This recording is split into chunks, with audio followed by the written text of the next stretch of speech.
सबसे पहले हमारे चैनल में बहुत बहुत स्वागत है आपका। Thank you. मैम, सबसे पहले एज अ एंटरप्रेन्योर मैं आपसे बात करना चाहूँगा कि एज अ महिला आप सब लोगों को बहुत ज़्यादा इंस्पायर करती है, तो आपको ऐसी क्या चीज़ें जो इंस्पायर करती है और एज अ एंटरप्रेन्योर की जो जर्नी है वो कैसी रही आपके लिए, थोड़ा सा अगर उस बारे में बताया। मुझे इंस्पिरेशन तो मेरी मम्मी ने दी थी, सुल्ताना परवीन जी ने। और मैं फिर से ये बात बोलूँगी कि ये जो लड़ाई होती है ना लाइफ की, एक संघर्ष वाली, और एक एंटरप्रेनर बनने के लिए और आपके सामने अपनी बात रखने के लिए कैमरे के सामने, तो बहुत हिम्मत चाहिए होती है। मैंने बहुत संघर्ष किया है और मैंने उस संघर्ष में अपने आप को फोकस रखा और मैं हारी नहीं हिम्मत। और इसी के साथ ही अपने काम करने के साथ ही मैं सोशल एक्टिविस्ट भी हूँ, जिसमें मैंने लोगों की बहुत सारी मदद करने की भी कोशिश की। मैं तो कहती हूँ कि ऊपर वाला मुझे इन सब चीज़ों से नवाजे कि मैं आप सबके काम आ सकूँ। राइट। इसके अलावा आपको कॉन्ग्रेचुलेट भी करना चाहूँगा क्योंकि परफेक्ट वुमन के पेज पर आपका जो है आर्टिकल आया है, साथ ही साथ आपका पोस्टर भी आया है, 15 महिलाओं के बीच में आपको चुना गया। तो क्या कहना चाहेंगे, उसको लेके कितना प्राउड फील करती है आप?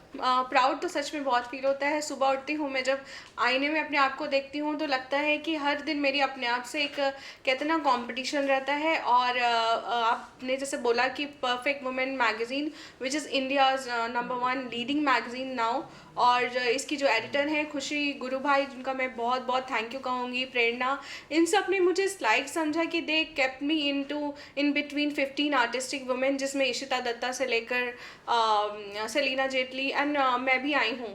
तो बड़ा अच्छा लगा अपने आप को देखकर, जिसमें लिखा हुआ था 15 artistic women, Iram Faridi, Iram's entertainment producer. That was really amazing experience for me.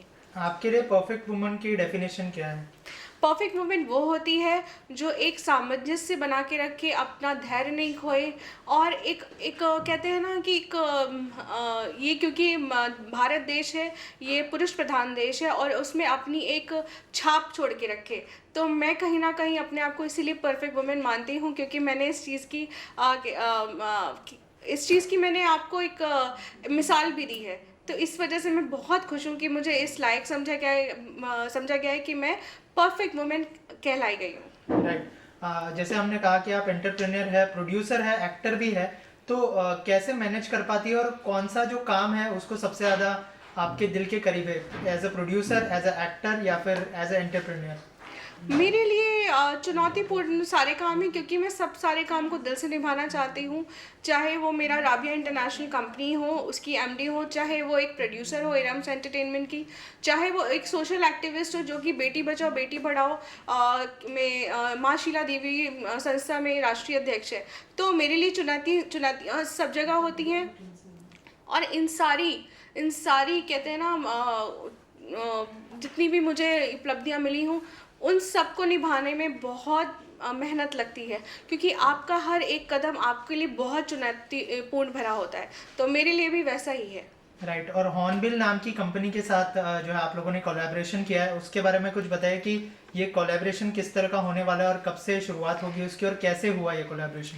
बिल्कुल, हॉर्नबिल कंपनी जो है वो है तो इंडिया बेस्ड लोगों की है, लेकिन ये एक ओमान में इस्टेब्लिश कंपनी है, और राबिया इंटरनेशनल कंपनी इसके साथ कोलैबोरेशन कर चुकी है, जो कि इनका इनका कहना है कि दे विल जस्ट सेपरेट, लड़कों को पुरुषों से अलग करेंगे। मतलब जो लड़के हैं, जो लड़के और लड़कों में बोला जाता है ना कि बहुत मतलब धैर्य नहीं होता, लेकिन जो एक पुरुष में जो काबिलियत होती है उसको सामने लेकर आएंगे। बहुत ही अच्छी कंपनी है और इसके साथ हमें कोलैबोरेशन करने का मौका मिला है। We are really proud to say that.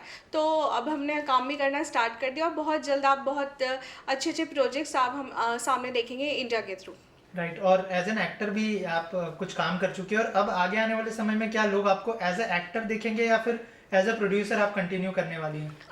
मुझे विद्या बालन बहुत पसंद है और उनकी एक्टिंग की मैं मिसाल देती हूँ, लेकिन मैं ये भी कहूँगी कि शायद मैं एक अच्छी प्रोड्यूसर हूँ, लेकिन अगर कोई ऐसा रोल है जो मेरे लिए बखूबी है, और मैं 16 साल की लड़की नहीं लग सकती, लेकिन वही एक महिला का रोल है जिसमें ऐसे चुनौतीपूर्ण रोल है, तो मैं बिल्कुल उसको निभाना चाहूँगी।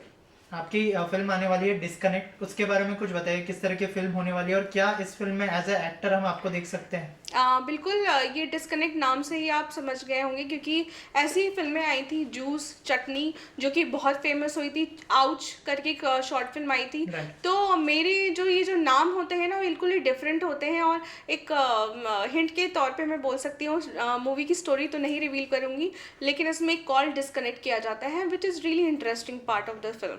राइट। और एज एन एक्टर क्या हम आपको देख सकते हैं इस फिल्म में, या फिर? यस, इसका जो मेन रोल है मैं ही कर रही हूँ। ये इसमें मेरे 3 किरदार हैं, और बहुत ही मेरे लिए चुनौतीपूर्ण होगा, तो मैं कोशिश करूँगी कि इसके साथ मैं पूरा पूरा न्याय कर सकूँ।